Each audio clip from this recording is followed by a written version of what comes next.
नमस्कार मित्रांनो. गोष्ट आवडली तर नक्की शेअर करा आणि चॅनलवर नवीन आला असाल तर आपल्या यूट्यूब चॅनल प्रो कॅपिटल मोटिवेशनलला सबस्क्राईब करायला अजिबात विसरू नका. मित्रांनो, आजचा व्हिडिओ साधा नाही. आजचा व्हिडिओ एक रहस्य आहे. इतिहासात दडलेलं असं रहस्य, ज्याचं उत्तर शोधताना भारताने अनेक दशकं घालवली. मित्रांनो, आजही लाखो लोकांच्या मनात एकच प्रश्न आहे. नेताजी सुभाषचंद्र बोस खरंच विमान अपघातात गेले का? की त्यांच्या मृत्यूमागे इतिहासातला सर्वात मोठा पडदा आहे? आज आपण पाहणार आहोत नेताजींच्या शेवटच्या प्रवासाची कथा. एक अशी कथा जिथे अपघात आहे, संशय आहे, फाईल्स आहेत आणि सर्वात महत्त्वाचं एक अमर नाव आहे, नेताजी. जय हिंद. मित्रांनो, नेताजी सुभाषचंद्र बोस हे नाव फक्त इतिहासात नाही, हे नाव भारताच्या रक्तात आहे. ब्रिटिश सरकार जेव्हा भारतावर राज्य करत होतं, तेव्हा अनेक नेते लढत होते. पण नेताजी वेगळे होते. ते शब्दांनी नाही, तर कृतीनं लढणारे होते.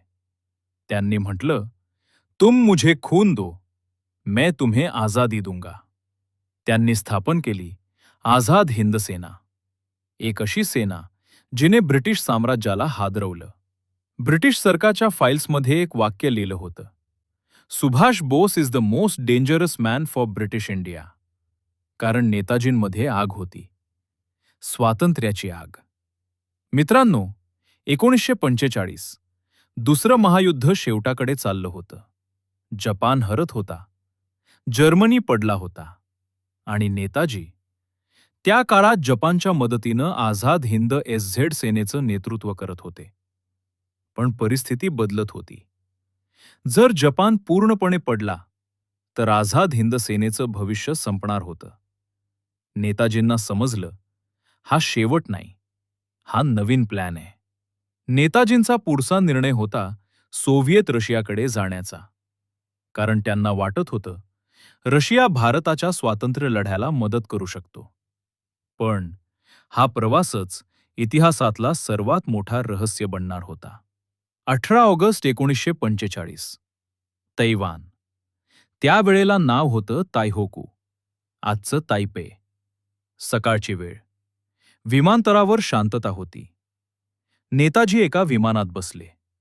कोणी म्हणतं ते जपानमधून मांचुरियाकडे जात होते. कोणी म्हणतं ते रशियाकडे जाण्याच्या तयारीत होते. विमानानं टेक ऑफ घेतला आणि काही मिनिटात भीषण दुर्घटना. विमान कोसळलं. आग लागली. धूर, आरडाओरडा. अपघात इतका मोठा होता की लोक स्तब्ध झाले. म्हटलं गेलं, नेताजी गंभीर भाजले. त्यांना हॉस्पिटलमध्ये नेण्यात आलं आणि काही तासात त्यांचा मृत्यू झाला. इतिहासात नोंद झाली, Netaji died in an air crash. पण मित्रांनो, कथा इथे संपत नाही. कथा इथून सुरू होते. मित्रांनो, जर नेताजींचा मृत्यू झाला तर भारताला काय मिळालं? एक फोटो, एक मृतदेह, एक अंतिम दर्शन? काहीच नाही. फक्त बातमी, फक्त शब्द. देशाला विश्वास बसत नव्हता. इतका मोठा नेता, इतका मोठा योद्धा, असा अचानक. आणि मग पहिला प्रश्न उभा राहिला, नेताजींचा मृतदेह भारतात का आणला नाही? लोक म्हणू लागले, हे खरंच घडलंय का? की काहीतरी लपवलं जातंय? काही दिवसांनी सांगण्यात आलं, नेताजींच्या अस्थी जपानमध्ये आहेत, टोकियोमधील रेन्कोजी मंदिरात. तिथे एक बॉक्स आहे ज्यावर लिहिलंय सुभाषचंद्र बोस. पण भारतानं त्या अस्थी स्वीकारल्या नाहीत. कारण संशय कायम होता. त्या खरंच नेताजींच्या आहेत का? जर नेताजींचा मृत्यू निश्चित होता तर भारत सरकारनं त्या अस्थी आणल्या का नाहीत?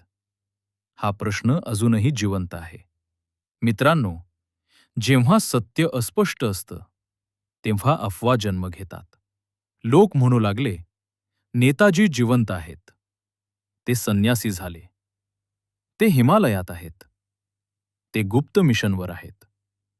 काही लोकांनी दावा केला, उत्तर भारतात एक बाबा होते, गुमनामी बाबा. तेच नेताजी होते.